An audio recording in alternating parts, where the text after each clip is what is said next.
Thank you all for coming to this IRCPL, Institute for African Studies, and the South Asia Institute sponsored event that is part of a series that is funded by the Luce Foundation. We're really getting off the ground on this project that we're doing. And I'm Catherine Ewing, and I'm on the faculty of the Religion Department, formerly director of IRCPL. It was now under the wonderful hands of Matthew Engelke, who has still fairly recently come to Columbia in part to run the Institute. And our speaker today is Professor Patrick Eisenlohr, who currently heads the research group Society and Culture in Modern India at the Center for Modern Indian Studies at the University of Göttingen, where he's been since 2014. He has a PhD in anthropology from the University of Chicago and started out as an assistant professor of anthropology at Washington University in St. Louis before moving to Utrecht University in 2008 and then on to Göttingen. Professor Eisenlohr has worked on a range of issues in the anthropology of media, linguistic anthropology, and sound studies, especially on the sonic dimensions of religion, media, language, and citizenship and diaspora. And it's for these interests that we feel that he really has a lot to say to us on our current project. He is currently the PI on a grant from the German Research Foundation for a project on religious times, media genres, and their technical execution, an ethnographic investigation of audiovisual media practices among Shiites in Hyderabad in India. His earlier publications include the 2006 monograph Little India, Diaspora, Time, and Ethno-Linguistic Belonging in Hindu Mauritius, and numerous articles in major journals, including, I'll just mention a couple of the very recent ones, 2018, Suggestions of Movement, Voice, and Sonic Atmospheres in Mauritian Muslim Devotional Practices in Cultural Anthropology, and the 2017 article, Reconsidering Mediatization of Religion, Islamic Televangelism in India, in the Journal of Media, Culture, and Society. These and several other articles and book chapters reflect the various angles he has taken on issues of sound and media that we will also hear about today. He has a brand new 1918 monograph, Sounding Islam, Voice, Media, and Sonic Atmospheres in an Indian Ocean World, which explores the sonic dimensions of religion, combining perspectives from the anthropology of media and sound studies and neo-phenomenological approaches to atmospheres. Using long-term ethnographic research on devotional Islam in Mauritius, he explores how the voice, as a site of divine manifestation, becomes refracted in media practices that have become integral parts of religious traditions. Sounding Islam sheds new light on a key dimension of religion, the sonic incitement of sensations that are often difficult to translate into language, and I find that particular component particularly interesting to think about. We are excited to have Patrick here today in connection with IRCPL's Luce project that I mentioned, which is called Rethinking Public Religion in Africa and South Asia. Not only does his research cross the Indian Ocean, which is one of the things we're thinking about, as he moves between South Asia and Mauritius, but he innovatively and directly addresses this year's exploration of word, sound, and image. Today's talk is Atmospheric Citizenship, Sonic Movement and Public Religion in Shi'ite Mumbai. I'll let you describe it instead of going through a summary, but please join me in welcoming Patrick. So is this on? Yeah, it's on. Okay. Well, first, thank you very much for this very thorough and very generous introduction, very kind introduction, and thank you very much to Matthew and you for inviting me to the center. It's a real pleasure to be here.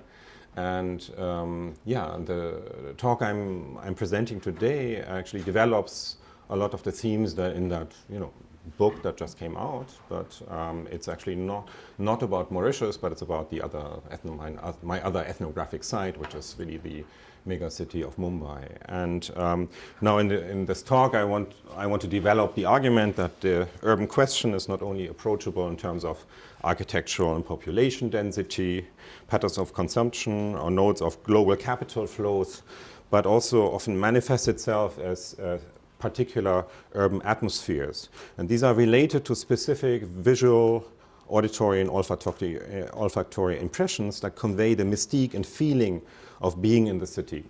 And being able to understand and to contextualize these impressions enables the urban dweller to successfully navigate the city, and mastery to do so across the internal boundaries of a highly segmented and residentially segregated post-colonial city, such as Mumbai, constitutes a kind of prized knowledge, giving those in command of it a specific urban charisma, to use Hansen Verkaik's term.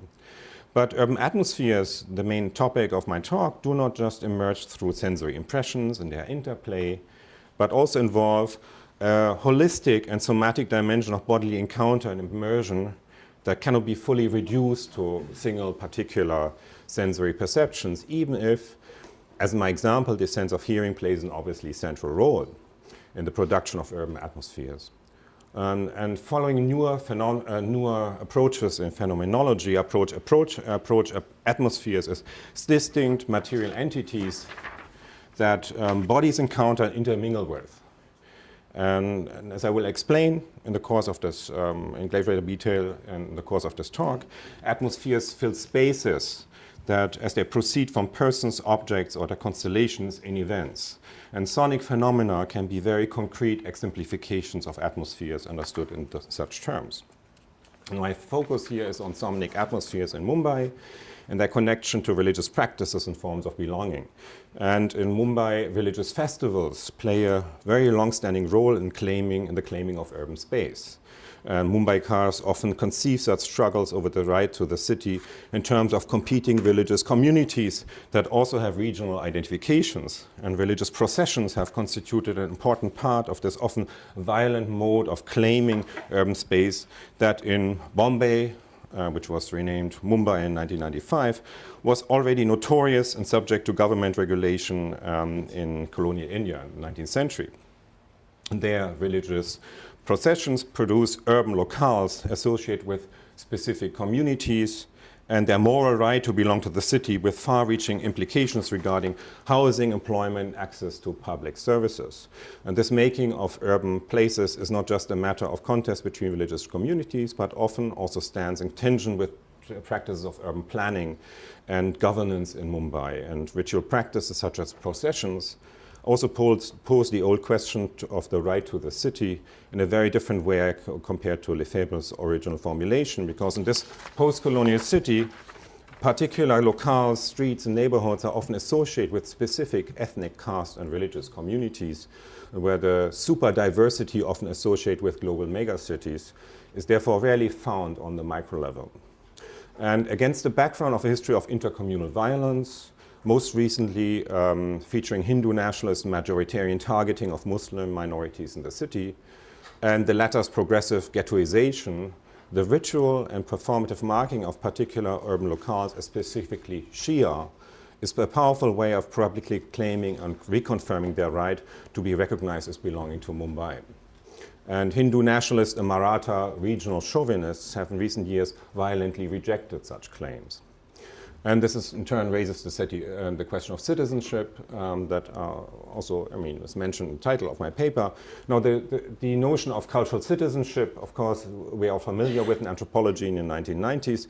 This points to the fact that there is no known polity in which legal citizenship is factually decoupled from the performance of ethnic, ethno-linguistic, and religious forms of belonging, or combination of all above.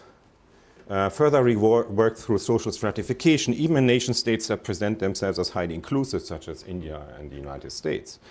And with the rise of Hindu nationalist visions of the Indian nation in recent decades, the range of sociocultural elements that that there's a range of social cultural elements that present them, that falls within the limits of such cultural citizenship has further narrowed. And citizens displaying markers that identify them as Muslims have faced increasing difficulty to assert their citizenship. As to many, the performance of Muslim identity has placed them outside the boundaries of the nation. And even among those who do not subscribe to Hindutva ideology, the citizenship, even to those, the citizenship of those who are recognizably Muslim is frequently considered conditional. For example, non-Hindutva nationalist discourses have long drawn a distinction between Muslims engaged in shrine-based and supposedly syncretic ritual practice influenced by Sufism that they consider as proper to India, and Muslims who are followers of movements of self-understood Islamic purification. The latter are really often placed outside the boundaries of the nation, despite the centuries-old presence of such traditions within the boundaries of present-day India. Now, the notion of atmospheric citizenship I introduce here in this talk also starts from the premise that the performance of cultural science and their ratification by others is central to full inclusion in nation. However, in contrast to the concept of cultural citizenship, at least in its previous formulations, it places greater stress on the felt dimensions of such citizenship in such performances, highlighting the somatic dimensions that often evade discursive rendering. Returning to questions of citizenship in belonging urban settings, such as Mumbai, it has become rather common to assert that sound and sonic performance can mark spaces, especially urban spaces belonging to a particular group, make a case for their inclusion and belonging, or can be flashpoints for a contestation over cultural citizenship. For example, the Islamic call to prayer, the azan, has become one of the most notorious cases in the literature. There are various ethnographic studies on Singapore, on Hamtramck, Michigan, and various Dutch cities really speak to that. But why exactly and how can the sonic do that? It's not wrong to take sonic events such as, for example, the azan as a marker for the presence of a particular group. But there's much more to sound than its affordances as a marker, as an indexical or symbolic sign that stands for something, here Muslims. And markers need not be sonic in order to do their work of representation. In order to take sound seriously, however, one needs also to engage with the proprium of sound. That is, sonic modalities of knowledge and meaning-making that make it special and that are not reducible to discourse, images, or visual signs. So what is it about sound and the sonic that makes it a focal issue in this regard? And my answer will be that there's a privileged relationship between the sonic and the emotive that makes it central to urban contexts or belonging to a city. By extension, my Mumbai example also belonging to the nation. And this is actually not about resuscitating the tired contrast between supposedly distancing and objectifying visuality, which is an untenable notion in its own right, and orality as a domain of intimacy, non-separation, a contrast traceable to Christian theology about spirit and letter that Jonathan Stern a while ago has aptly called the audiovisual litany. No, the privileged link between the sonic and the emotive is because the sonic engages the felt body in a most encompassing way, as it is not just perceived by the hearing apparatus, but potentially the entire body. It's flesh. Sonic phenomena are processes of wave-like vibrational passing of energy through a medium, and these processes often ignore the boundaries between objects, humans, and their non-human environments. And the distinction between sound and the sonic is really important because the sound, the realm of the acoustic, is that which is subject to hearing, right? But this kind of vibrational phenomena that sound is only just one, gives us one small window on, is of course much more encompassing, right? So there are frequency ranges that that our human ear can cover, but everybody who has been, for example, to a dance club knows that the sonic is actually something that is, can be felt by other parts of the body, not just the hearing apparatus. And you have studies about deaf musicians, for example. And so in that sense, it's very important, the notion of the sonic and the sound is a bit like the distinction between the actual and the virtual, right? So that virtual forces, which are equally real, actualize particular phenomena that we can hear as sound. But they always exist together with these other with these other vibrational phenomena of these energetic flows that are there, but they're not there. They are basically non-cochlear sound. And this distinction, I think, is really important when it comes to atmospheres, and I'll talk more about that briefly. And in parts of sound studies, sonic phenomena have, for example, been likened to affect. There's a lot to be said about that, or maybe we can discuss this later. But the workings of sound often appear ineffable to those exposed to them, as this is also related to the often remarked power of particular forms of organized sound, like music, to profoundly move people in ways they often struggle to describe in words. And here I would like to introduce atmospheres as an analytic to do justice to these particular affordances of the sonic. And at the same time, atmospheres also allow a new perspective on urban space as something that is felt and provokes particular sensations that in turn impinge on the crucial urban question to whom that space belongs. Now, periodically recurring religious processions like the one I'm discussing this talk achieve the production of urbanity and urban places, not just because of the movement of bodies through streets and other public locales, but also through the creation of particular sonic atmospheres that convey the impression of one neighborhood having the feel of belonging to a particular community rather than others.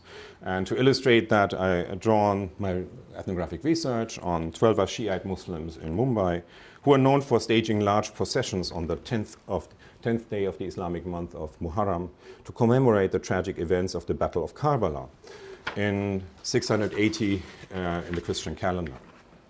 The Muharram procession is central to a process of acoustic territorialization, to use Brandon LaBelle's term, making a Mumbai neighborhood Shiite.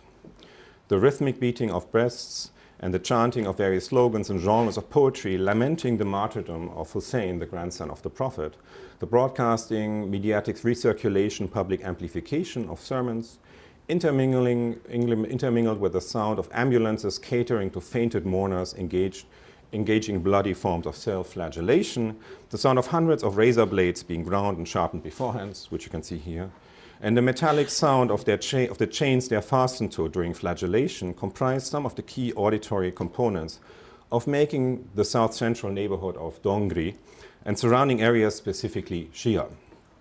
Now, the example I discuss here seeks to demonstrate that urban places such as neighborhoods can be both produced and known through experiences that bring about urbanity as a felt quality, here in particular the creation of sonic atmospheres as feelings.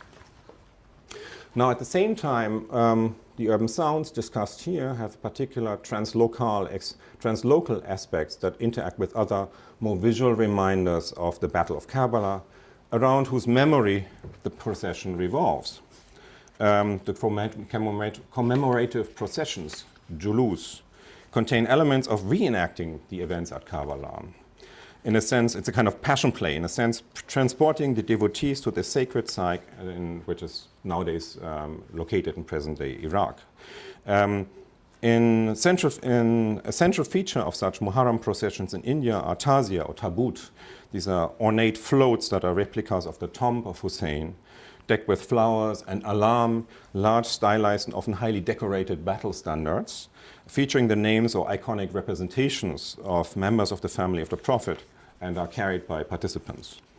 At the trust component of the Mughal community in Mumbai, that's the local name of members, whose members are actually descendants of Iranian merchants who migrated from Raja, Persia in the late 19th and early 20th century to Bombay.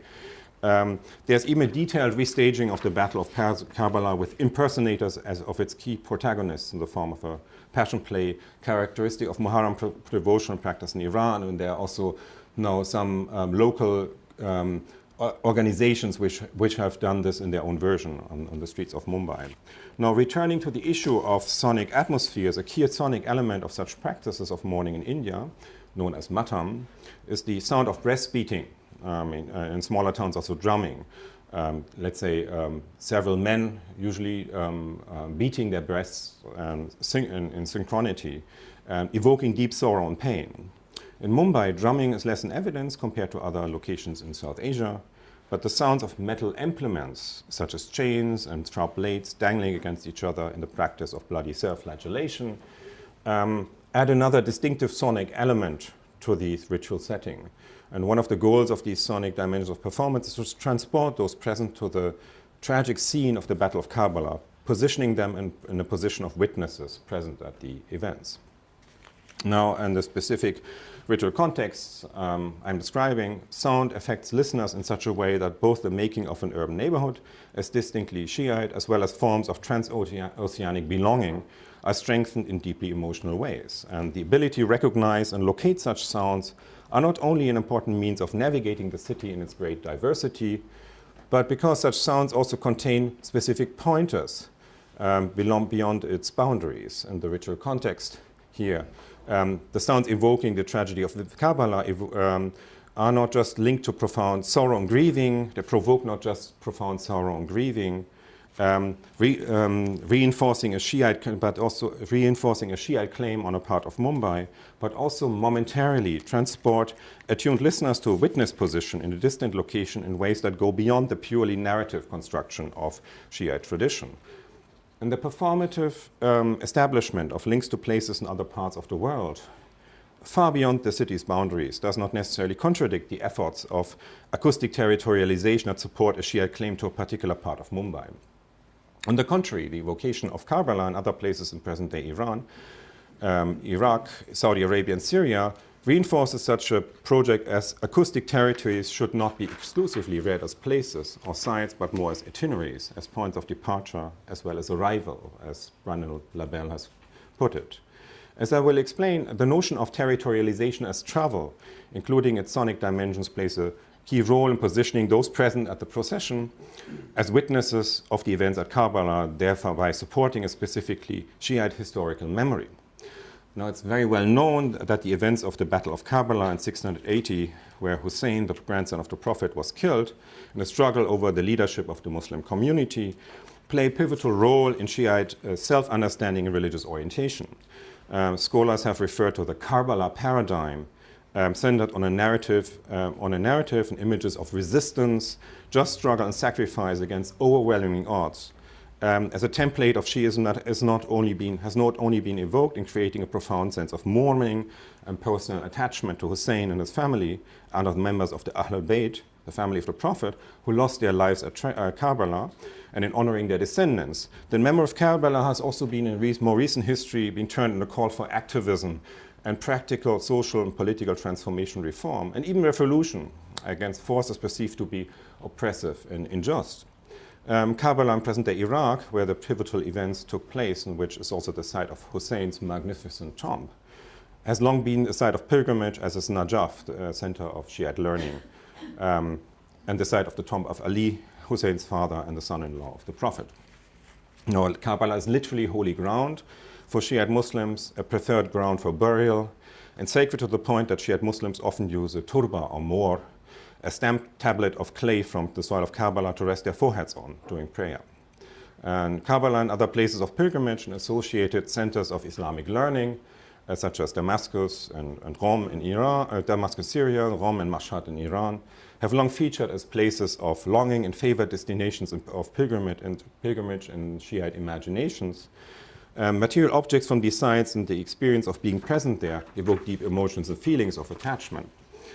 Furthermore, in some areas of India and also in diasporic locations such as Mauritius, Shiite Muslims have designated places to be local Karbalas, sometimes enhancing the place with soil brought from Karbala in Iraq as a site to be buried in and as a location for Muharram rituals, strengthening their links with Karbala through establishing a form of material consubstantiality of their ritual sites in India with Karbala. Now, it's important to understand that such attachment to the family of the Prophet and the sites associated with its members is not just a matter of belief and identification. More than that, for many Shiite Muslims, the relationship with the Ahlul Bayt is one of filial attachment and viscerally felt bonds. The ritualized commemoration of the suffering of revered members of the family of the Prophet directly leads to felt sorrow and crying for many.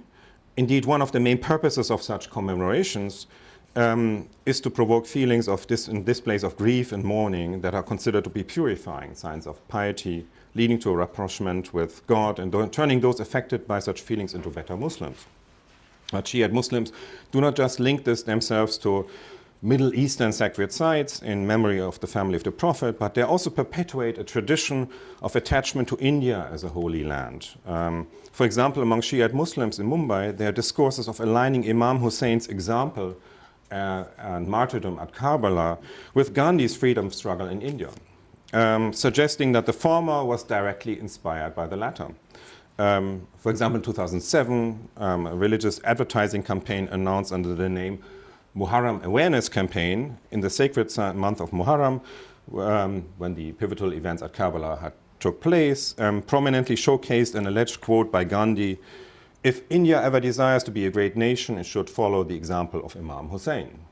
Also, long-standing discourses circulate among Shiite Muslims according to which Hussein intended to go and settle in India, emphasizing the great respect accorded to India as a site of learning and wisdom in Islamic traditions and sayings of the member of the family of the Prophet. So basically, this is actually, I want to show you some images that testify to this kind of claiming of India as a holy land of Shiism, and this kind of distinct sense of Indian patriotism that has a very sectarian angle in the Indian setting.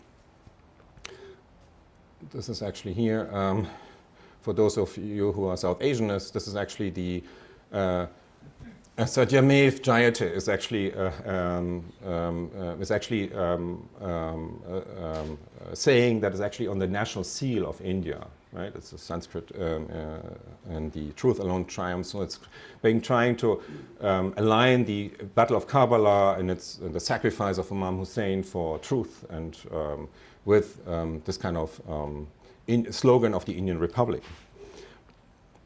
And this is actually not a good image, but here is actually better. Yeah, that's actually what is on the T-shirt. I learned from Muharram how to win despite being oppressed, right? So I like this idea that the Karbala paradigm is a template for the Indian freedom struggle, and there are actually some historical links that the story of Karbala was actually and still is known very widely across religious boundaries in India, and has been this inspiration to stand up against the oppressor, and even if the odds are heavily against you. And this is actually an image from the Muharram Awareness Campaign, which is basically a paid advertisement campaign. And the use of English is also very interesting here because it's tries to reach a national, predominantly non-Muslim middle-class public, right? So that it aligns actually the sacrifice of Hussein with the struggle against terrorism and trying to dissociate Shiite Muslims from the image of the terrorist, which is a very predominant image of Indian Muslims. And also the Indian state often treats Muslims, the Muslim minority, as a security problem. And there's actually, on the left you can actually see the burning Taj Mahal hotel, which was attacked by Pakistani terrorists in 2008 and massacred quite a number of people in different sites in Mumbai, and it was really a shock and for the entire city. So it's basically this attempt to portray Shiite Muslims as the world's first victims of terrorism because of the sacrifice at Karbala. Okay, some more words about Shi'ite Mumbai. So basically there's no coherent Muslim community in Mumbai, and Muslims are about roughly 20% of the population of the city. But Muslims are highly diverse in that city. So Muslim traders have actually played a leading role in transformation of Bombay from a colonial output to the imperial hub of the entire Indian Ocean.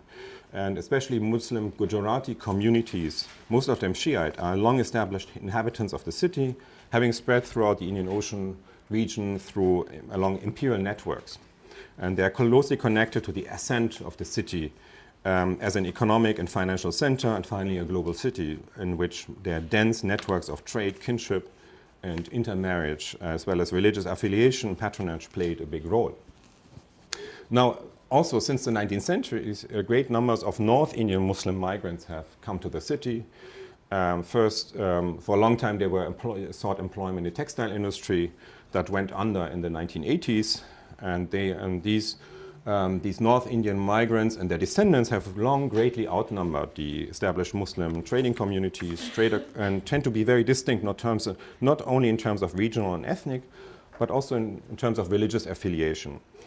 And the northern migrants are in the majority Sunni, but there are also a lot of Shiites, but they're clearly minority, while the trading communities are predominantly Shiite. So there are some Sunni Muslim Gujarati communities there, such as the Kachi Memans, but historically these were predominantly Shiite groups who played such a big role in making it the city it became in the 19th century, in the early 20th century. Now, and of course there are lots, these two broad affiliations of course comprise a great variety of further sectarian and caste affiliations. Now, and even after the collapse of the textile industry in the city in the 1980s, the northern migration continues unabated, and Muslims in the city largely, with the exception of a few very privileged groups, have been subject to marginalization and discrimination, ghettoization, like Muslims in other parts of India, and many other parts of India, but not all. And pivotal events were the anti-Muslim pogroms in December 1992 and January 1993, and then there were the March 1993 bombings, which were commonly believed to be the world of Muslim underworld figures, and Muslims have since been treated as a security problem by the authorities. And I mean, further, 2006, the suburban train bombings and the spectacular November 2008 terrorist attacks on some of the city's key landmarks that I just mentioned have only made this worse. And there's, of course, intense competition for housing and space, and that Mumbai has been notorious for that in the academic and non-academic literature. And among Hindu middle classes, negative stereotypes about Muslims further to contribute to Muslim ghettoization, exclusion, especially the idea of Muslim neighborhoods such as Dongri as hotbeds of terrorism and organized crime. Now, also as an attempt to provincialize the global city, the renaming of the city from Bombay to Mumbai in 1995, which was initiated by the Hindu nationalist and Maratha regional chauvinist party Shiv Sena, which was also behind the riot, anti-Muslim pogroms that I mentioned, was also aimed at erasing, among other things, was aimed at erasing the significant role that Muslim trader communities had played.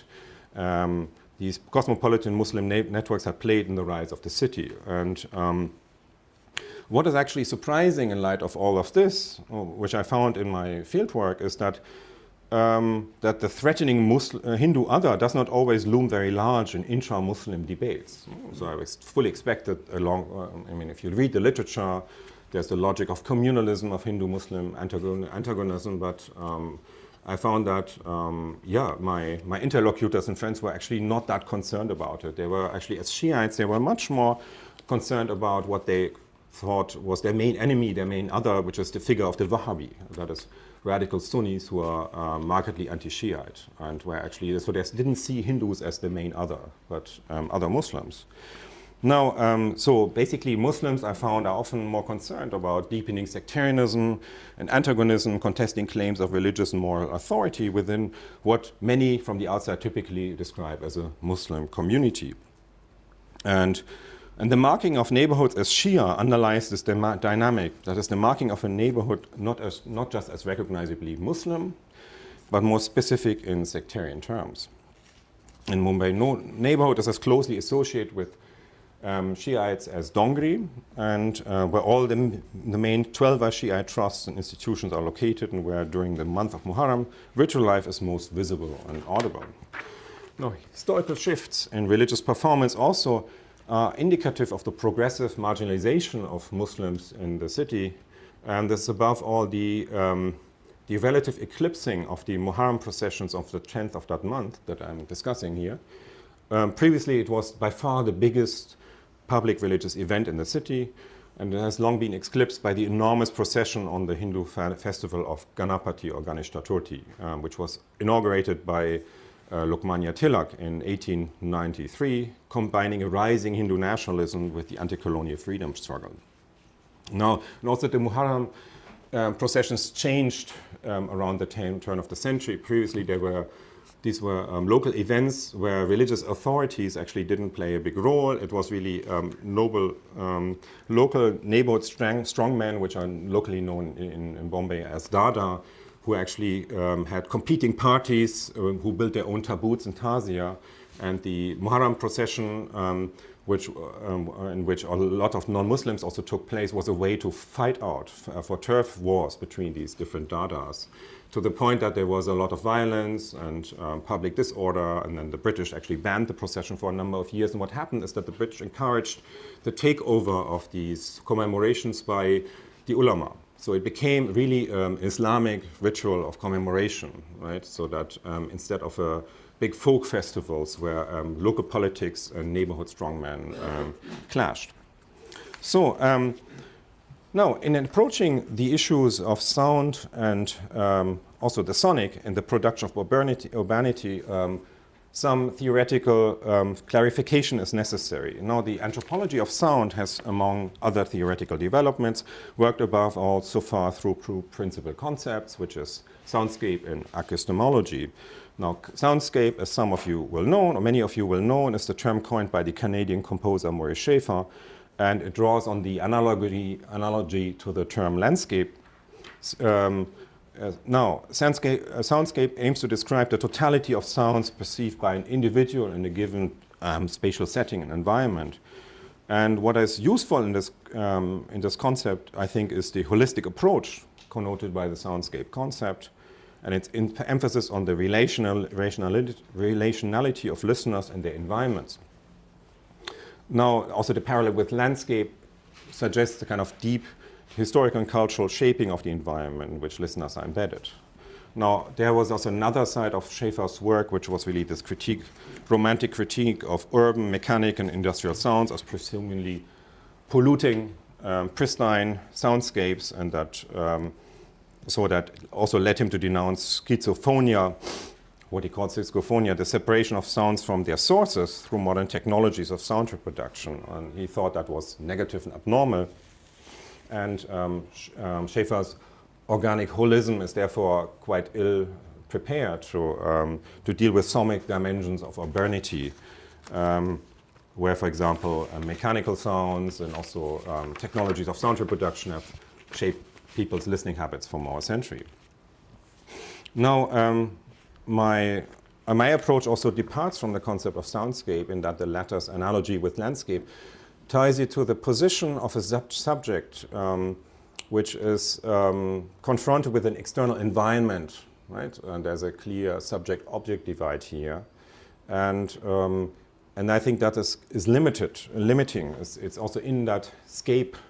It is built on that idea of a scape that is also downplaying temporality in one way, but it's also downplaying the kind of bodily intermingling of sound or sonic phenomena with the felt bodies of listening. And that is actually something that, what is interesting about the sonic is that it is so disrespectful of these boundaries between bodies and human and non-human environments, and it's actually connotes an intermingling and a very blurry and decentered notion of subjecthood. And that is really something that the soundscape concept really does not really do justice to, in my view. Now, in contrast, another analytic used in the ethnographic analysis of sonic events, acoustemology, really doesn't really suffer from these kind of drawbacks, such as the implicit privileging of a static three-dimensional space, nor bias to temporostasis. Stephen Feld, of course, has coined this notion in order to describe acoustic knowing, meaning and ethnographic investigation into sound and listening practice through which people come to know and orient themselves in their cultural environments. And he described this in a rainforest environment, Papua New Guinea. Contrast to soundscape listening is understood to be a place-making practice rather than an activity unfolding in a three-dimensional space. And that's, of course, much more congenial to what I'm talking here. Acoustemology is also attentive to temporality as it approaches a sensual space-time, while one of its principal modalities of knowing is the change of sounds over time. I mean, that's where sounds are heard moving, locating, placing points in time, to quote Feld. No, and I think that these modalities of sound as knowing are just as valid in an urban environment in Mumbai compared to the rainforest settings, not just the rainforest settings that Feld has analyzed. Now, however, in favoring an analytic of sonic atmospheres over soundscape and acoustomology, I place more stress on how sound evokes diffuse and powerful feelings that pertain to being in the city, in this case. Now, this is by no means a reduction of urban life to subjectivist interiority. Quite the contrary. The sonic as atmospheres emphasizes the material objective dimensions of being in the city. The analysis of the kinds of sonic events and the effects that are the subject here of what I'm talking about here, I find it useful to draw a connection to newer phenomenological work on atmospheres. According to philosophers Gernot Böhme and Hermann Schmitz, atmospheres are not subjective moods, but quasi-objective phenomena in the world, something that, to quote Böhme, proceeds from and is created by things, persons, or their constellations. Atmospheres are distinct entities that exist independently from human subjectivity and can be felt and encountered by bodies. And they are, to quote Schmitz, the occupying of a three-dimensional space or area within the sphere of experienced presence. Now, as they flow forth from objects and other things in the world, atmospheres can be seen as the ecstasies of the thing. That's another qualification of atmospheres by Böhme. Hermann Schmitz has actually made the case that atmospheres and feelings are coextensive.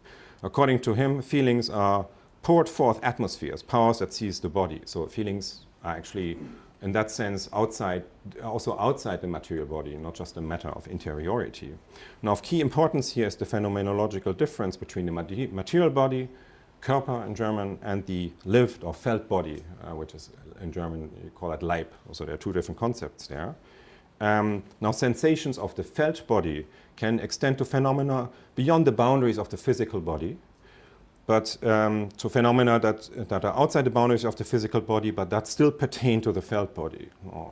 Following Schmitz, the felt body, or the Leib, can intermingle with atmospheres in making the latter's perception possible, in a process he called incorporation or Einleibung, or making part of the felt body.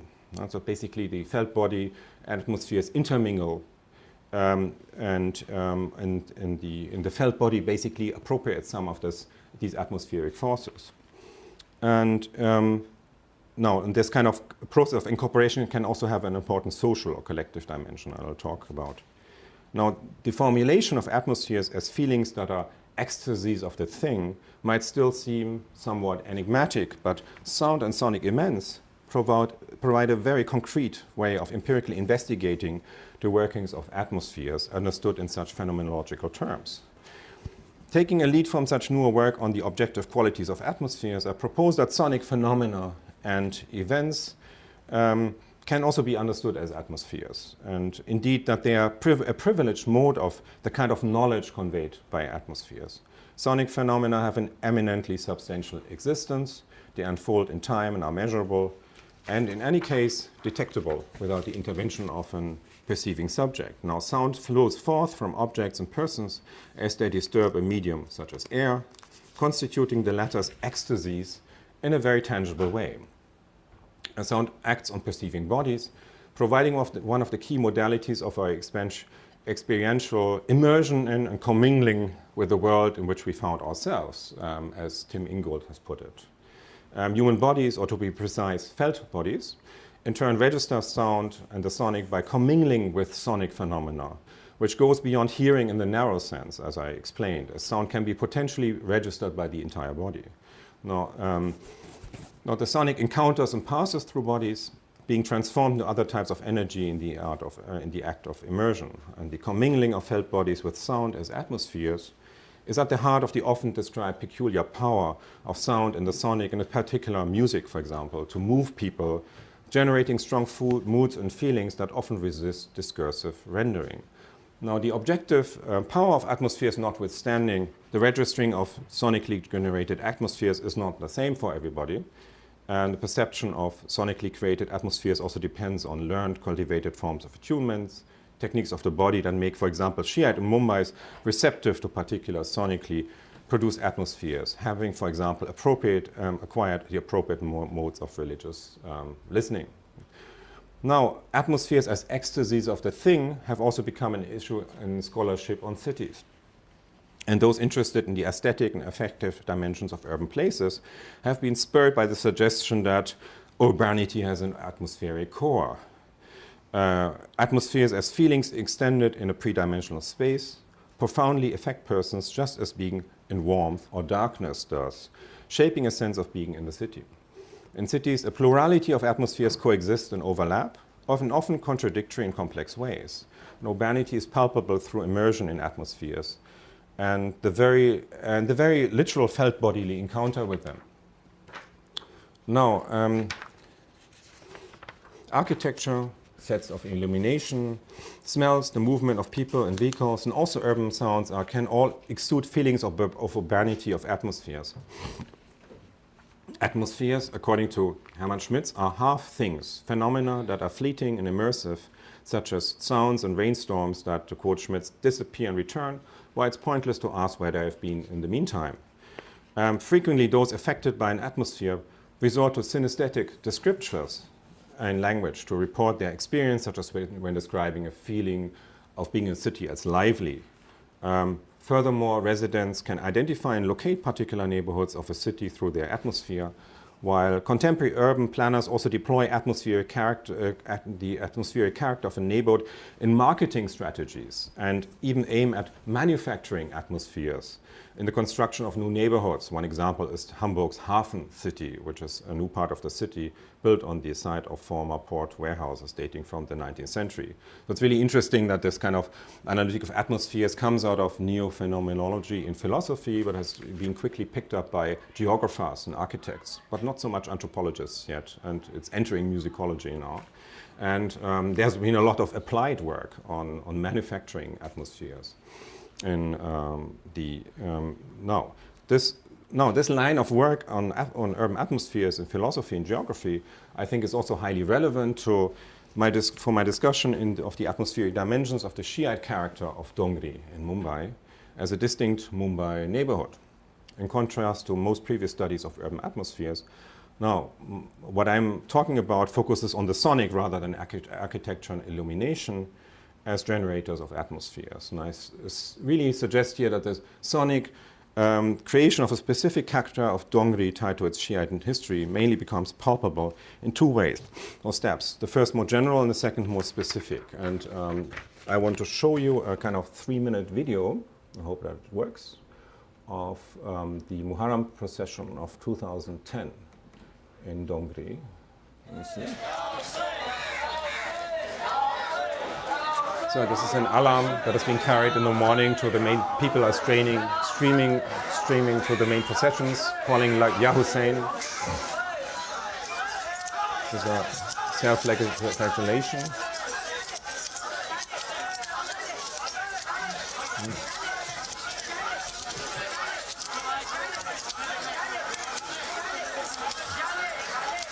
So the procession is dominated predominantly male, women on the sidelines.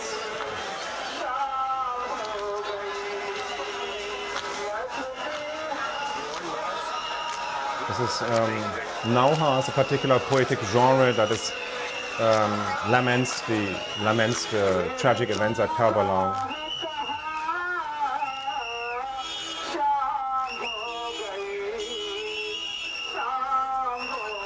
An ambulance for people who have fainted during the procession.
alarm, the battle standards. Some of them are draped with kafan, which are shrouds covered with blood in memory of the victims of the battle.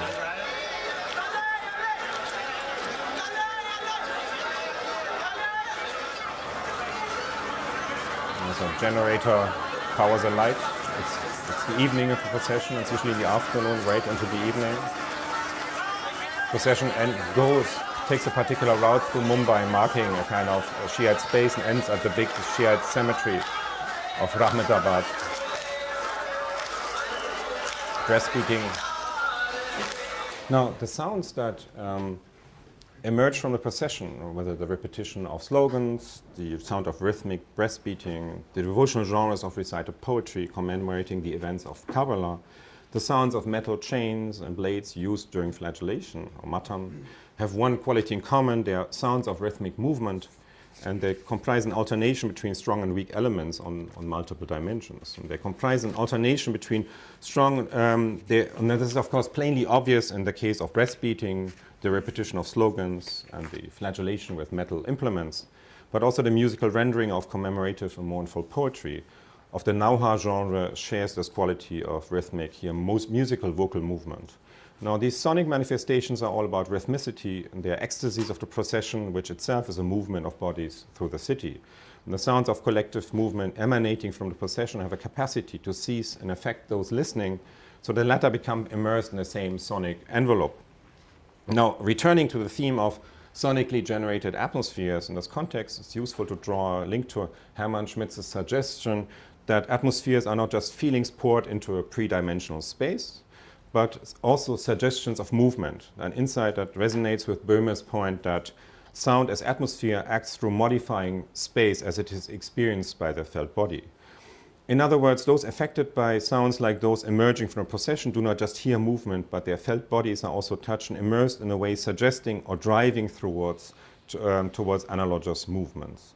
Now, through sound, suggestions of movement work on the felt bodies of those witnessing the performance.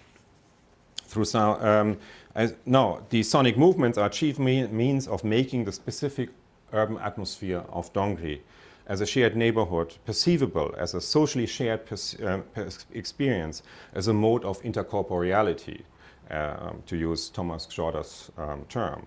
Now, atmospheres become shared and social through processes of incorporation, which is how I translate Schmitz's term Einleibung, especially in the case of sonic atmospheres, acting out the same suggestions of movement on a multitude of felt bodies. The felt bodies that encounter such an atmosphere can temporarily become part of a larger collective entity in which the boundaries between them become permeable, so that they constitute a supra-felt body, or kind of we-Leib.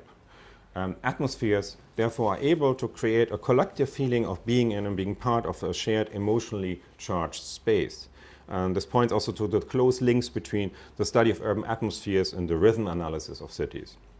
But the sonic atmospheres generated in the procession also produce the shared experiential Shiite character of Dongri in a second, more specific way. The sounds of breastbeating, flagellation, the slogans invoking members of the family of the Prophet, along with the amplified recitation of devotional poetry, bring together those familiar with the narrative of Kabbalah as a community of witnesses.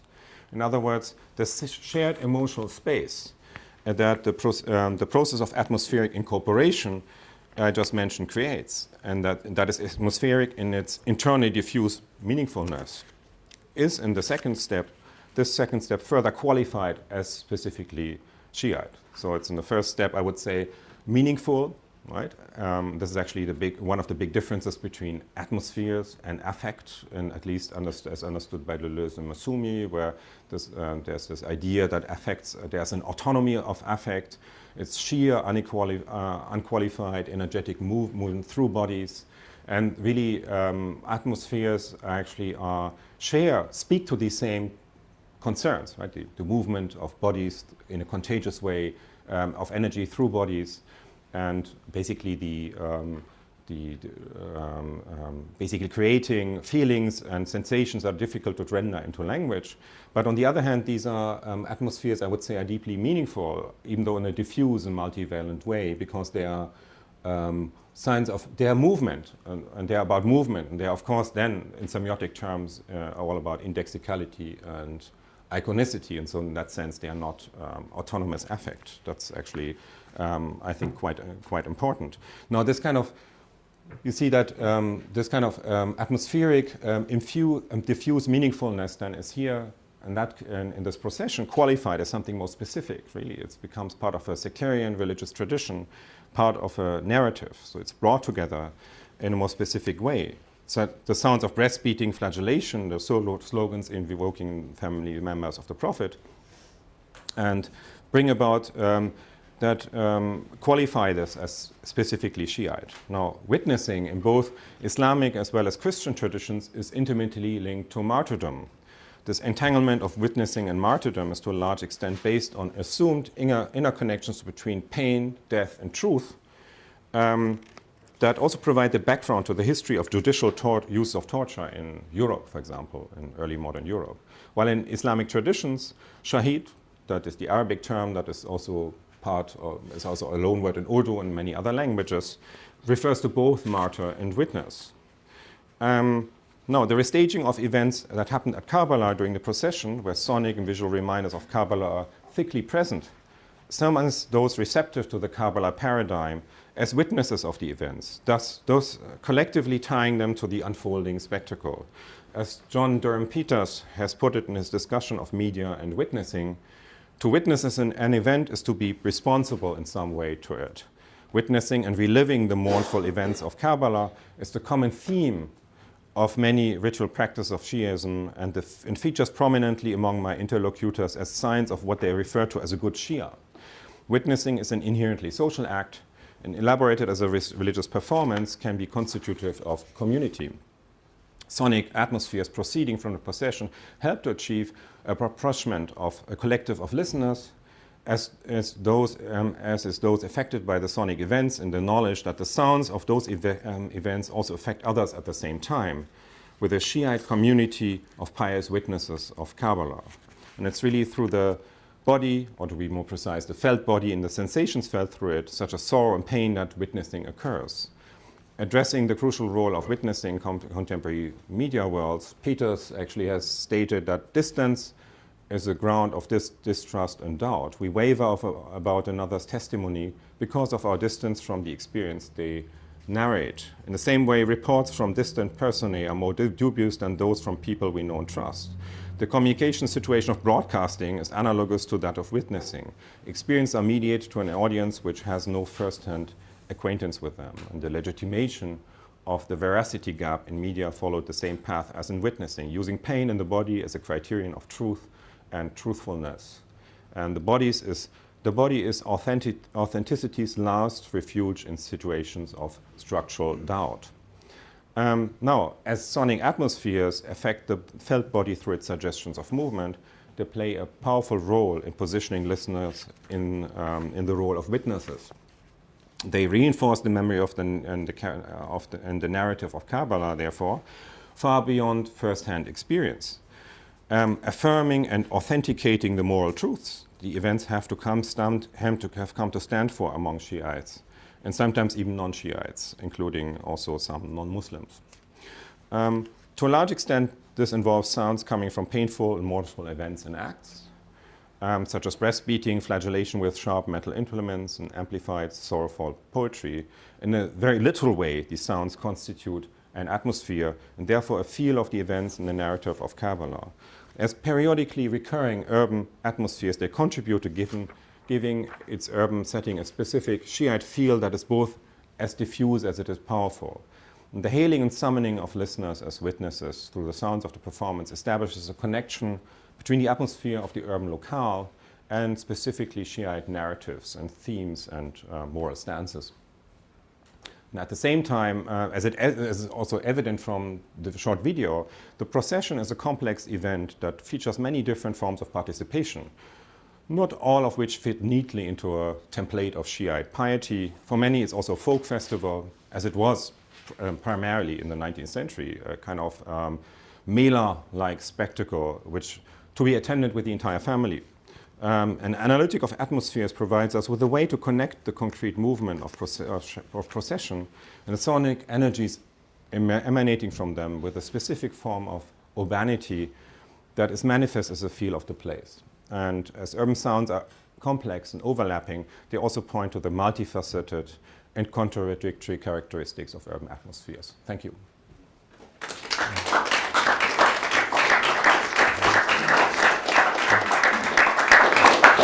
Well, thank you very much.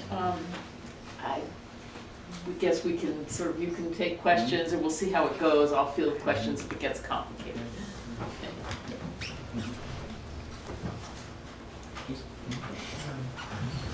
Clarification, perhaps a correction. You spoke about the Shias in Mumbai and how they built the city and played an important role in Mumbai, Bombay. And you spoke about the Kachi Memon Shias and the Gujarati Shias. You don't distinguish between, say, the Bohras, for example, the Bohris and the Ismailis. And I think that Bombay was built by the Bohris and the Sulmani and the Dawoodi Bohris and the Ismailis. And I'm not sure how your category of Shia, broad category of Shia, includes them. Mainly because their relationship to Muharram and Imam Hussain is very different. Yes, very different. So you don't distinguish that at all. And I think that perhaps... I do distinguish that, but yeah, I didn't make it clear in the talk. Of course, I take it for granted, of course, that I was talking about Twelver Shiism, and of course that's not the only. There are of course Ismailis, different forms of different sects of Ismailis. Now, of course, the Bohras play a very prominent role in the contemporary city and in the Bini Bazar redevelopment project, and they are actually not a community that has been as affected by ghettoization, marginalization. They have very good political connections. Yes, of course, they are not all the same. But and it's also true that in the 19th century, Twelver Shi'i communities were not as important in the rise of the city as Ismailis were, and then Kachi Memons were, right? And actually, also, but also during that time there was a lot of flux, right? I mean, we have this historical work on, for example, the Khojas, who then came under the control of the Aga Khan, and then there was a lot of rebellion. There was actually some of the origins of the part of the Twelver Shi'i communities actually was an uprising against that control with its own forms of martyrdom. And it's actually the kind of genealogy some of my interlocutors actually always refer to. And some of the other Khojas became Sunni. And that all had to be adjudicated by British courts, by the British colonial courts. That's certainly the case. So there, I mean, I hope I've made a case that the Muslims are internally diverse, and also Shia, and that the same applies to Shia. So it's interesting that in your photographs and pictures you don't see many Bohras. Yeah, it's not surprising because it's not. And then there are very different ideas of Islamic leadership, and. Thanks very much. I enjoyed the talk a lot. I had a simple question, which is, why sound? Sorry? Why sound? In the sense of, you got this long disquisition on witnessing. It's very clearly a visual event, or certainly what the video we saw. Also, the sound issues forth a lot from the body, and so much of what we talk about is about bodies. And you could get to atmosphere through all these things. The humidity of bodies, all the things are interesting, like the excitement, the press, the effective. Obviously there's a bigger complex at stake, and sound does sort of work. But here it's always connected, it seems. Definitely. And also atmospheres are not.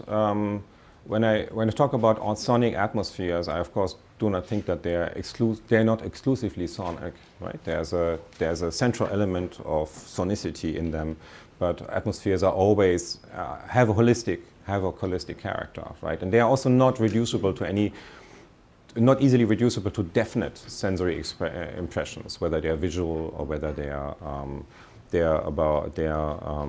auditory. So they are about a kind of diffuse feel. But I think the sonic is a very good way to start to think about that, precisely because of these because of this idea of energetic flows that pass through bodies and that can be felt in a very concrete way by the entire body, and that I think is very clear in the case of the sonic, and it may not be as clear in other modalities, but it certainly is a kind of diffuse meaningfulness that is never really exhausted. In that sense, atmospheres can also go in different directions. Right? There's nothing really that ties suggestions of movements necessary to the narrative of Kabbalah or to the Shiite character of Dongri, but they need further qualification. Right? And that's actually also a very important political question, because I think if you think about an analytic of atmospheres, I think it's very useful to think about, many things outside what the category of religion, all the kind of strong currents and felt dimensions that are reshaping contemporary politics and public spheres, and eclipsed forms of deliberative public spheres that we all are witnessing, and many of us are exasperated about. And I think atmospheres can help us to think about that in a particular way. And also, I think also they have an advantage over affect, which in the Anglosphere is a dominant paradigm to think about that, precisely because they are meaningful, even though in a much more multi-layered and diffuse way, so they're not autonomous. And then also there's this kind of, when it comes to the sonic, it's really this Masumian idea about affect. It's, of course, in a concept that has very different genealogies, I'm aware of course. But there's a sense that they unfold outside consciousness. They are automatic processes and that are then subject to interpretation after a half-second delay. So they do their work without people really becoming aware of it.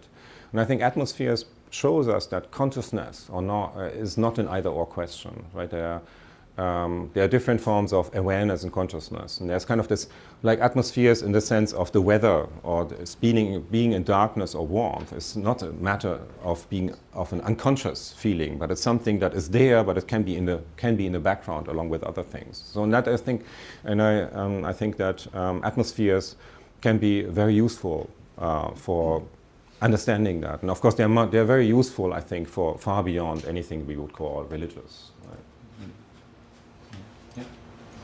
I just sort of piggyback on Brian's comment. Atmospheres, the analytic seems to be something that is not about individuals so much as about this, maybe not even about the social. But it's something diffuse, and I was sort of struck by that, the possibilities of that kind of analytic, when you then talked about witnesses, which began to locate it in humans and individual agency and receptors and production of sound. Yeah. And so I began to lose how do you balance those two analytics? Right, that's a very good question. Yeah, I'm not throwing out ideas about agency and subjectivity, but it's a different form, much more diffuse and fluctuating form of subjectivity and agency. And it's precisely that term that atmospheres can lead to solidary incorporation, right, in the sense that they are forces that merge felt bodies, at least for a moment, right, in which suggestions of movement are exacted on different subjects, and they can feel a sort of community or oneness. In that sense, I would say, atmospheres can be evidentially social, and they can actually also account for how these sensory impressions or these feelings are not just a matter of subjective interiority, but they are really forces out there, so to speak, that can have really social consequences. And that is at least so. Certainly I understand that and understand these forces as something as forces that can also lead to sociality basically on a somatic level through the felt body. And I'm of course not throwing out language and discourse. And by training, I'm a linguistic anthropologist, by the way, right? But atmospheres are, let's say sonic atmospheres are point to the fact that the sonic also can be a particular modality of knowledge and meaning making that is not reducible to something else. And it's very difficult to translate into language, right? And that's in my new book, actually, I've written about a particular devotional genre of Urdu poetry, very popular among certain Sunni Muslims in South Asia, where, for example, the discursive aspects of the poetry really neatly align with the sonic movements of recitation, but in principle they are independent from each other, and I think you need another analytic to do justice to that. That's actually what I'm trying to do. So in that sense, the subjectivity doesn't go out of the window, but it can be reconfigured. It can be something blurry, and it can be something collective, like in a crowd, right? And then can revert to something else. Matthew? Yeah, just following up on Brink and Brian. I mean, it seems to me that you're in your work in Mauritius, which of course you haven't talked about today, but I've had the pleasure of reading about recently. There is a kind of theological commitment to the sonic, and that kind of drives the question of why sound in that particular case with the recitation and the poetry, and how the voice allows for a sense of a particular sense of presence or proximity, and to the divine, right? But I wasn't sure how, because this is clearly sonic. I mean, cities are very sonic, right? But there are all sorts of other things, and it seems to me, is for the architects of or composers, or I don't know what kind of category person you want to use, for these processions, is there something that they're trying to generate through sound? I mean, do they have particular investments in sound, and down to the level of the thrashing of the backs and because it seems to me that's quite visual, and clearly not one or the other. But this kind of activity is of course not unique. I mean, you can find it in favelas in Brazil. We can find it in Belfast, within all sorts of different, not only religious traditions, but many traditions, in which sights and sounds together are being harnessed in order to direct attention, or a certain kind of attention. And I guess, so my question is there among this community in Mumbai particular kind of theological or religious investments in sound that they're trying to get at? So that would be one question. And then the other question I had was, I mean, do you see this, or in what ways do you see this as linking to very kind of classic interests within anthropology and social theory, stretching back from to Victor Turner and his work on communitas, to Durkheim and collective effervescence? I mean, is this just a kind of like, to what extent are you just kind of adding PowerPoint to what would Durkheim do? I mean, but do you see yourself as? I mean, you haven't referenced that genealogy of thinkers, but it seems to me you might. And I guess I was just interested in why you haven't, or how you might. Yeah, I mean, let me start with the second question first. Yeah, I mean, it's clearly atmospheres and solidary incorporation is actually, we could say, the infrastructure of collective effervescence, and actually what's different from an analytic of atmospheres as I've used it here, and the works of Durkheim and Turner, is really that in their work there's not much you can find about the actual material practices and processes, and also there's intermingling between human and non-human actors and environments that is simply not there. I think atmospheres is a way of ethnographically getting a handle on this very old question. It's not a new observation that basically crowds can feel as one, or that there's a kind of somatic seizure of that has a collective dimension, and that is discursively very difficult. Yeah, it's discursively very difficult to grasp. But the question is really, where does it come from, and how is it actually done, right? And then the interesting thing is, of course, and that it's something that can be captured, but not really. It can also go in another direction, right? There's something fluid about it. So in that sense, I would not argue against that tradition, but I would say that they were not that interested in the actual practices, the material forces that would generate that. And then also, I'm not I'm not arguing for sonic science or anything, right? That in that sense, it doesn't really evacuate the importance of techniques of the body, right? And that's something that, I mean, Sunnis actually, Wahhabis, those people who are actually called Wahhabis by the 12 Shi'is, who may not be Wahhabi, but simply can also be Tablighis. But some of them are Salafis. They're actually staging anti-Muharram events near the same neighborhood because of the kind of religious contestation that they are very much against remembering the death of human beings and so on.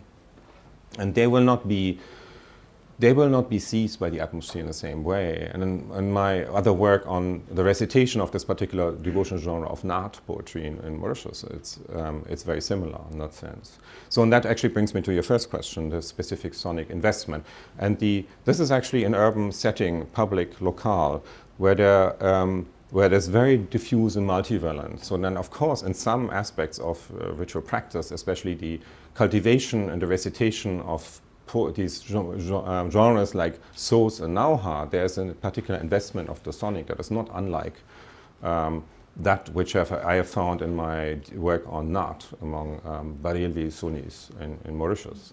Right? But there's, of course, much more here. I mean, there's no theological investment in many of these sounds. I mean, it's really a different question. An urban atmosphere is really something different, and claiming, or basically atmospherically turning a part of the city in a particular direction is actually quite different than actually this particular focus on the recited voice that in the recitation of a poetic genre not accompanied by any instruments, for example, where there's much more. And also, I mean, for example, in the book in the new book where I've discussed this poetic genre, and I've also used spectrograms and waveforms, because there you can actually find a link between sonic movements, which you can also visibly transduce, right? I mean, fluctuations in not just pitch and loudness, but also in timbre, where most of the acoustic energy is in particular frequency bands, singers' formants, and so on. And particular movements that are qualified as a form of rapture, of being carried to Medina to encounter the Prophet in person, right? And this situation is too chaotic. It has too much going on for such a very concentrated focus. So, and I would say yes, in some ways there's an investment there, but it's actually overshadowed by many other things.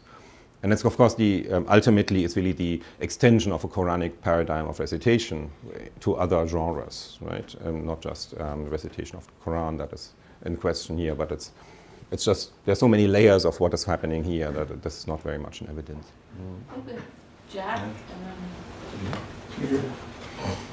So I'm afraid that I'm in a position of having been affected by your talk quite deeply, in the sense that it is vibrated in all sorts of different sort of parts of whatever this consciousness is. So I thank you for that, but I'm worried that it may lead to a disjointed response. So let me just try in a couple of directions.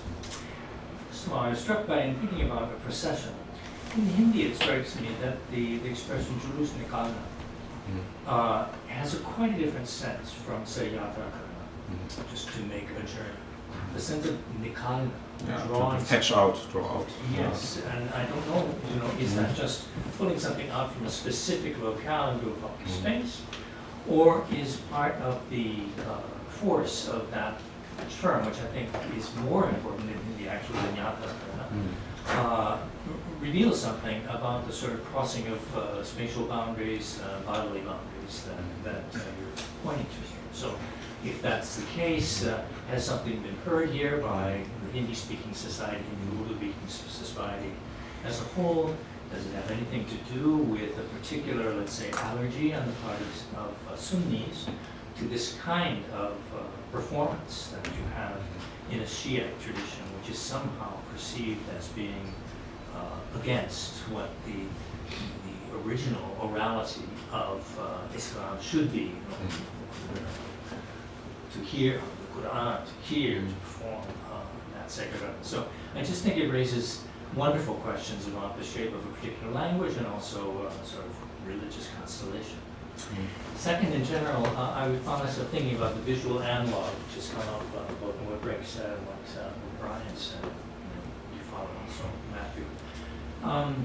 So against body, we are so sick of body these days. You know, it's one of our zones, so we are allowed to be sick of it. Your whole presentation raises the question, what is body?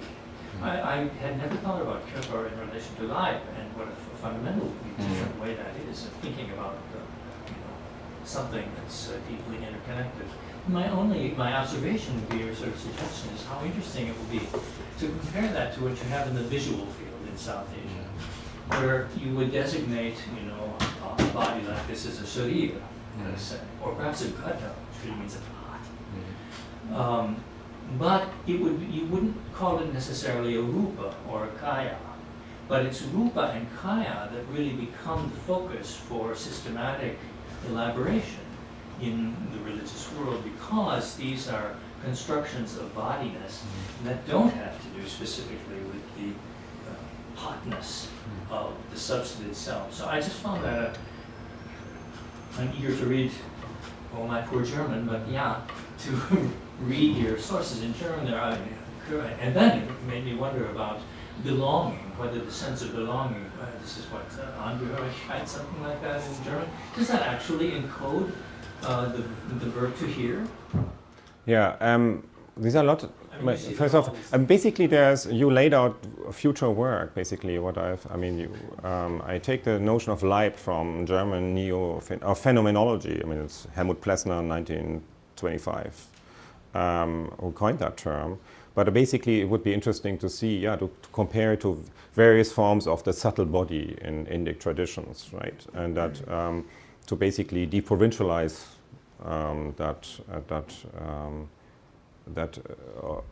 provincialize and deprovincialize that particular notion, right? To see whether it has, whether we can find South Asian equivalents that that speak to this particular difference between Körper and Leib, right? Thank you for bringing that up. So that's.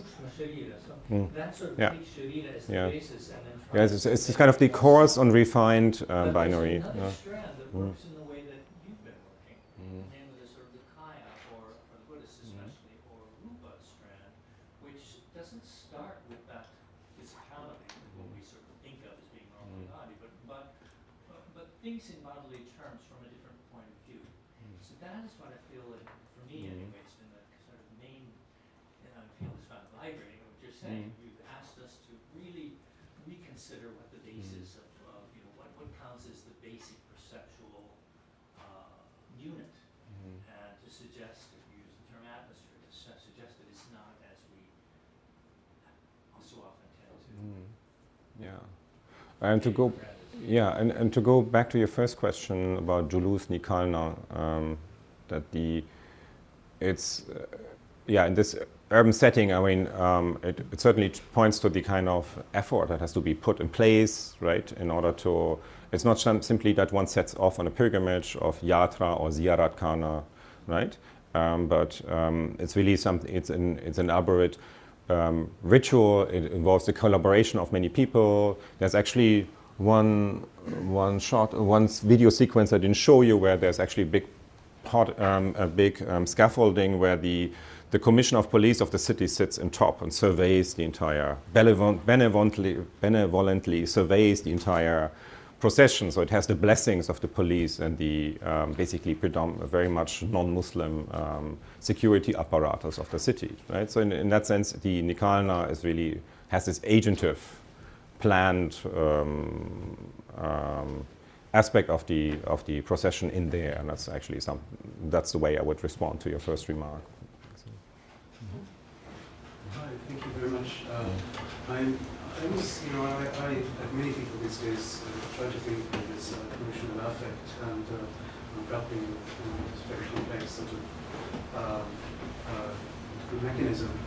And one of the ways in which I try to think about it is what is, sort of paraphrase, what is it good for? What is the kind of work that the notion is doing?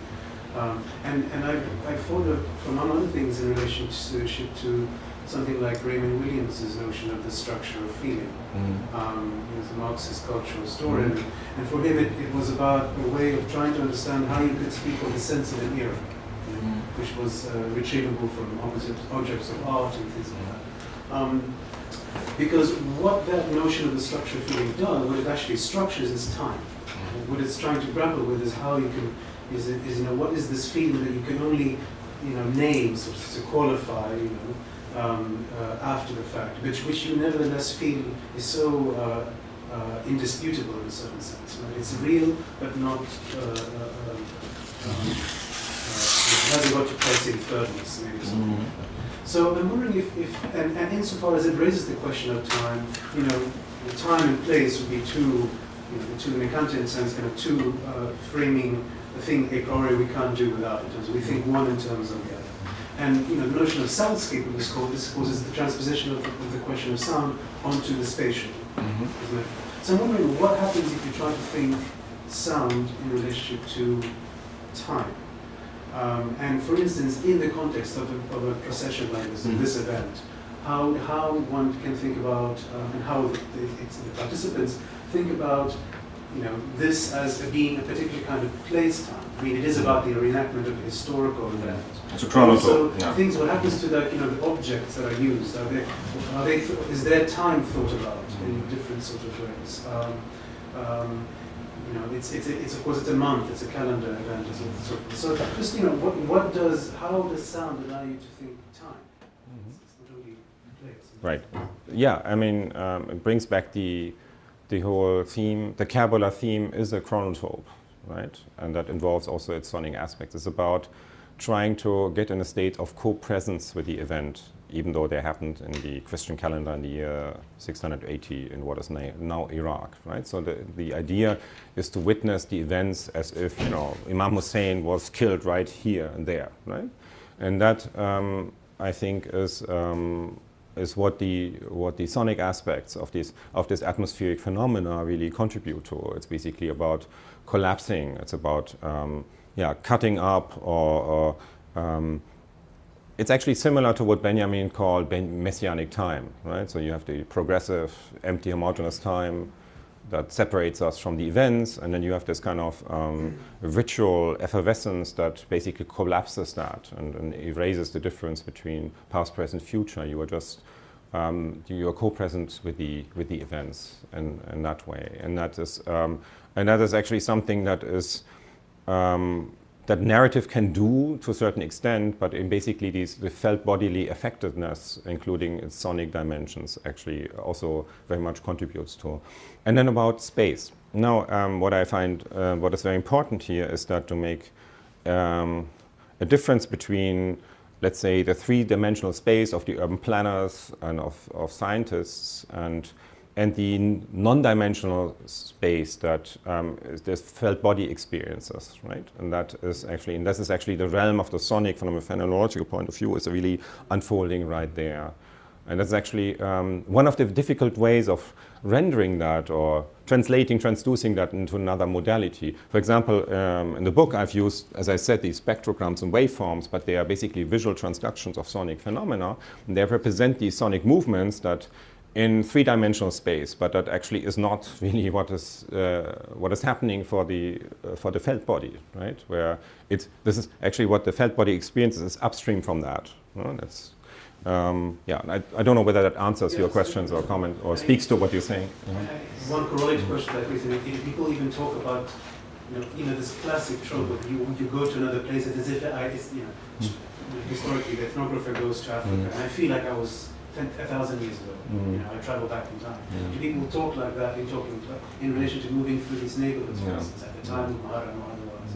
And again, but you have to say, from an ethnographic point of view, this is actually this kind of ideal, pious enterprise or undertaking of being co-present with Kabbalah doesn't apply to everybody there. You see that as you go with your own family and people eat food on the side, and some people just come to stand at the windows. A lot of non-Muslims watch the entire spectacle. And there are basically various circles of participation, and the innermost circles are always very male. A lot of the flagellation has to do with male bravado and forms of masculinity, and carrying these heavy alarms. They're damn heavy and very tall. And then there are basically various forms of graduated participation that do not all apply to that appeal, right? And so in that sense, it's a diffuse, multifaceted event, right? And it's very difficult to to basically reduce it to any logic. So, and even this logic of witnessing that I talked about is not the same for everybody, or some people on the sidelines would not care about it, right? But it's at the core of the event. It's actually that what the event is supposed to be for. It's a restaging, a reenactment, a bit like Civil War reenactments here in the United States. Right? So I'm going to make one quick comment and then turn to somebody else. Just in relationship to what you were saying, or the question about sound in relationship to time, that happened only in kind of quick passing, is the issue of rhythm, which brings both together but changes the whole notion of time. Anyway, that's just an aside, unless you want to comment on it. Yeah, I mean, it's a very broad topic, but basically what I aligned the notion of rhythm in a very general abstract sense with this idea of suggestions of movement, that atmospheres work through suggestions of movement, and it's really this alternation between strong and weak elements on very different dimensions that are there, right? And that, and of course, I mean, Hermann Schmitz actually goes as far as to connect it to the vital drive of the body, right? Breathing and various forms of bodily rhythm, and the pulsation of blood through the body and so on. And there's a kind of organic, holistic understanding behind that I'm not sure I'm buying into 100%, right? But it's certainly not trivial to recognize that bodily rhythm is really always revolve around this alteration between strong and weak elements, and suggestions of movement when they're atmospheric, they do something with that, right, in a particular way. And that is not in a way that is not entirely unconscious. I guess what I'm thinking of, though, is the much more like watching these little kids trying to get into it in terms of a rhythm. Yeah. And it's the rhythm, but rhythm is also, happens through time, but it's in some sense timeless, in the sense that it's a kind of a repetition that, and it almost seems like through the rhythm, the distance to Karla is eliminated. Yeah, so there would be a difference between, there would be this collapsing of linear time, right, through the rhythm, even though one could look at rhythm through that prism of linear time. Yeah. Anyway, Sarah. Thank you so much for this. This was very engaging. I have 3 questions, very quick.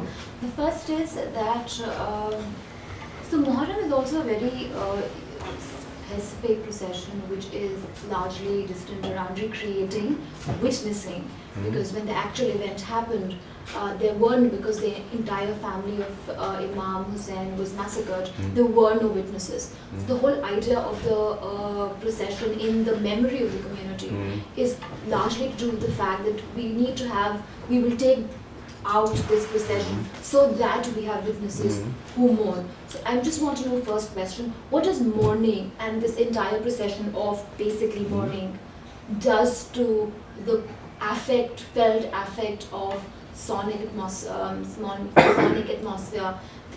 that you would want to think about? That's first. Second is, so there's also a lot of politics of space in Mumbai with respect to Muharram intersecting with Ganesh Chaturthi, where almost a few times in Bombay, but a lot of times in North India, violence particularly happens in these spaces. So there's a very clear-cut reaction to belonging and taking on urban space. So I wonder to what extent would you, in your ethnographic work, that fed in the way it affected Muharram possessions and the way it changed what they stood for in post-colonial, actually not even post-colonial, but let's see 1980s, so on. And the third question is about why the Luce, because I was wondering if the rendering of azan on the loudspeaker or looking at Muslims collecting for a public reading of namaz every Friday, occupying that space, and certain sections of cities being blocked on the particular time on Friday between 1 to 2 because people were occupying space. And within, if the Shia community, why would Majlis which is where you all collect and we talk Yeah. about the same thing, which much more contained space, would not have served this purpose. So there's something very specific that you're trying to locate in Juloos, in the 10th of Muharram, Imam Hussein's Juloos coming out. Yeah, I mean, a majlis is usually stationary. It's usually in a hall. It's usually in a building. I mean, commemorative gatherings where actually these the poetic genres, Sos, Nauha, Marzia, and sermons are actually performed and often in a more elaborate way than during the procession. Yeah, but the procession, of course, is a movement through a part of the city, and that is really the quality that the majlis does not have. About the azan is also sectarian, right? I mean, the azan is a little bit different for the 12 Shi'i and the Sunni, right? There's also a kind of a really sonic marking in a very obvious way there. And about violence and clashing with Ganesh Chaturthi or Ganapati, that's, when it's unfortunate enough that the ritual calendars happen to overlap in a particular year. Usually it doesn't, but sometimes it happens. Well, you have to see that I said that the Ganapati procession actually has eclipsed in relative terms the Muharram procession, which in the 19th century was the biggest public religious event, and also took a different route, right? It took a route outside the area which is now the main Muslim neighborhood, and also it ended at the back bay with the immersion of the tabut and the taziyas. It's something that doesn't happen anymore. This is actually something that was taken over by the Ganapati procession, where the images of and the representations of Ganesha are immersed in the and that's actually something that happened in the Muharram procession. So, and that is actually something that would not happen today because it would pass through predominantly non-Muslim neighborhoods. And of course, where the procession goes, something that you have to clear with the police. Really, it happens. It starts really in Dongri and it ends at the Rahmetabad cemetery, usually the main Julus, right? It goes to Mastgaon. And so there's also interesting historical work how the route of procession has changed in the city in response to this, the ascendance of the Ganapati festival, and also the violence that occasionally was there. So I think that's. Did I get all your questions? So about mourning, if you would say something. Yeah, about what was the question again? Think that how it is a mourning event. Yeah. It marks mourning, and what does that idea or theme of mourning do to your frame of the sonic atmosphere? Yeah, I mean the mourning has to do with the reenactment of these tragic and violent events of the Kaaba and these events that connote a deep loss, right? That are elaborate, of course, in the poetic genres, but also have to do with with self-flagellation. But of course, not all the sounds of the procession are directly related to the mourning. And your question is how that would be different in the majlis, you say? Yeah. So I mean, the julus, of course, involves the matam, really, and the majlis does not involve that. So that is certainly a difference here. So there's no necessary relationship between sonic and mourning, but it's the particular sounds are conventionally associated with the Battle of Karbala and with infliction of bodily harm that evoke this idea of a filial somatic attachment to the Ahlul Bayt among its followers, at least among the kind of core of people who are invested in the piety of the whole event and don't see it as a big mela. Yeah. Well, I think unless somebody has a really urgent, quick last question, I think we're. Okay. And this is the last one. Is this ritual in the sound is supposed to produce trance-like situation or out-of-body experiences or losing consciousness? So does it happen? Well, not really out-of-body experiences or altered state of consciousness, but in the sense of, in an atmospheric sense, yes, it's about the merger of a multitude of felt bodies, right, into at least one supra-felt bodies, at least for those people who are invested at the core of these events, right? So in that sense, you could say is an element of moving out of one's physical body for the time being, of transcendence. But there's really no theory of meditation or spiritual transcendence in that sense that you leave your body behind and then return, right? And that is actually not something that anybody would discursively nobody would discursively put it in that way. But in the end, I mean, the atmospheres and the sonic atmospheres and the rhythmicity of movement can generate actually something like an experience that you are also feel that that's something that is outside your physical body also belongs to your body in a certain way, right? But it's not something that is theologically elaborated in that case. Okay, well, thank you very much for this stimulating.